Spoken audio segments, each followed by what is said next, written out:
Hello everyone, mark books के इस video में आज हम रेट जनरेशन पर बात करेंगे। रेट जनरेशन के माध्यम से आप मार्क बुक्स में अलग अलग रेट के बेस पर फॉर्मूला बना सकते हैं और मार्जिन के बेस पर रेट को ऑटोमेटिकली जनरेट कर सकते हैं। आइए इसका प्रोसेस देखते हैं। इसके लिए आप डैशबोर्ड से सेटिंग्स पर क्लिक करेंगे, कंट्रोल रूम के सामने दिए गए कॉन्फ़िगर बटन पर क्लिक करेंगे और पहले यहां सर्च करेंगे रेट इन्फो। कॉन्फ़िगर पर क्लिक करेंगे और जो भी रेट आप इनेबल करना चाहते हैं उन्हें यस कर देंगे। जैसे हमने रेट डी तक सेलेक्ट कर लिया है। अब सेव करते हैं, फिर एस्केप की प्रेस करेंगे। फिर से कंट्रोल रूम में आते हैं और अब यहां सर्च करेंगे रेट जनरेट और यस को सेलेक्ट करके कॉन्फ़िगर पर क्लिक कर देंगे। अब फॉर्मूला को जो भी नाम देना चाहते हैं वो यहां एंटर कर लेंगे। फॉर एग्जाम्पल यहां एंटर करते हैं फॉर्मूला 1, फिर बेस रेट सेलेक्ट करेंगे और आप देखेंगे कि जो रेट आपने इनेबल किए हैं वो भी यहां आ गए हैं। तो अब इनमें से जिसके बेस पर रेट जनरेट करना है उसे सेलेक्ट करेंगे। जैसे कि परचेस रेट को सेलेक्ट करते हैं और ऐड पर क्लिक कर देंगे। इस तरह से फॉर्मूला क्रिएट हो जाएगा और अब आप जो रेट जनरेट करना चाहते हैं उस रेट में वो रेट सेलेक्ट करेंगे और बेस रेट अगर आप चेंज करना चाहते हैं तो चेंज कर सकते हैं। अदरवाइज जो बेस रेट आपने फॉर्मूला बनाते टाइम सेलेक्ट किया था वो डिफॉल्ट सेलेक्ट होकर आ रहा है। इसके बाद आप टाइप सेलेक्ट करेंगे कि बेस रेट में आपको जीएसटी ऐड या लेस करना है या मार्जिन ऐड या लेस करना है। अगर आप जीएसटी सेलेक्ट करते हैं तो आपको यहाँ मार्जिन के कॉलम में ऐड लेस का ड्रॉप डाउन मिल जाएगा और अगर आप टाइप में मार्जिन सेलेक्ट करते हैं तब आपको यहाँ मार्जिन एंटर करना होगा कि आप बेस रेट में कितना मार्जिन ऐड या लेस करना चाहते हैं। अब आप जितना प्रतिशत मार्जिन चाहते हैं वो यहाँ एंटर कर लेंगे। जैसे 5% एंटर करते हैं। अब इसका मतलब यह है कि परचेस रेट पर 5% मार्जिन कैलकुलेट होगा और बेस रेट में मार्जिन ऐड होकर एमआरपी जनरेट हो जाएगी।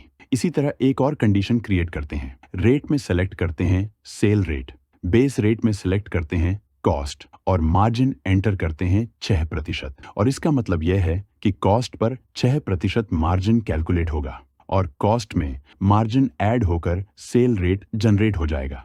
इसी तरह हम एक कंडीशन और क्रिएट करते हैं। रेट में सेलेक्ट करते हैं रेट बी और बेस रेट में सेलेक्ट करते हैं एमआरपी और मार्जिन एंटर करते हैं 2% और इस केस में आपको ध्यान देना है कि जब आप बेस रेट में एमआरपी सेलेक्ट करते हैं तो जो भी आप मार्जिन यहाँ मेंशन करेंगे वो मार्जिन एमआरपी में से लेस करके रेट जनरेट करेगा। इस तरह से आप अपने अकॉर्डिंग फॉर्मूला सेट कर लेंगे। अब सेव करते हैं। सेव करते ही जो फॉर्मूला क्रिएट किया वो यहाँ लेफ्ट साइड में शो हो जाएगा।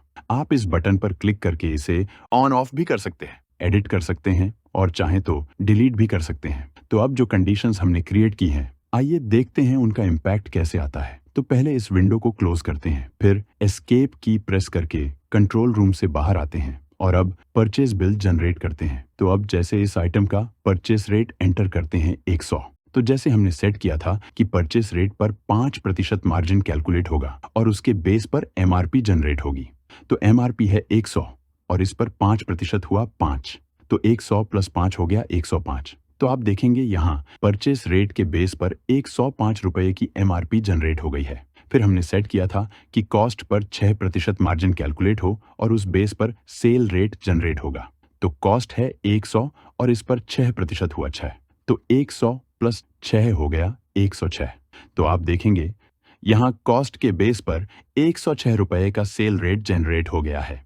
इसके बाद नेक्स्ट कंडीशन है कि एमआरपी पर 2% मार्जिन कैलकुलेट हो और बेस पर रेट भी जनरेट होगा। तो एमआरपी है 105, इस पर 2% हुआ 2.1 और इसे एमआरपी से लेस करेंगे, यानी 105 - 2.1 जो हो गया 102.9। तो आप देखेंगे रेट बी में दिख रहा है 102.9। तो अभी आपने देखा कैसे आप अलग अलग कंडीशंस के बेस पर रेट जनरेट कर सकते हैं। इसके बाद वापस रेट जनरेट विंडो पर आते हैं, इस फॉर्मूला को एडिट करते हैं। इसके बाद अगर आप चाहें तो कैटेगरी के बेस पर भी इन कंडीशंस को क्रिएट कर सकते हैं। तो यहां से पहले कैटेगरी को इनेबल करते हैं, फिर सिलेक्ट कैटेगरी पर क्लिक करते हैं, फिर जिस कैटेगरी की आइटम्स पर फॉर्मूला लगाना चाहते हैं उन्हें सेलेक्ट करेंगे। जैसे हेयर ऑयल सेलेक्ट करते हैं और ओके कर देंगे और सेव कर देंगे।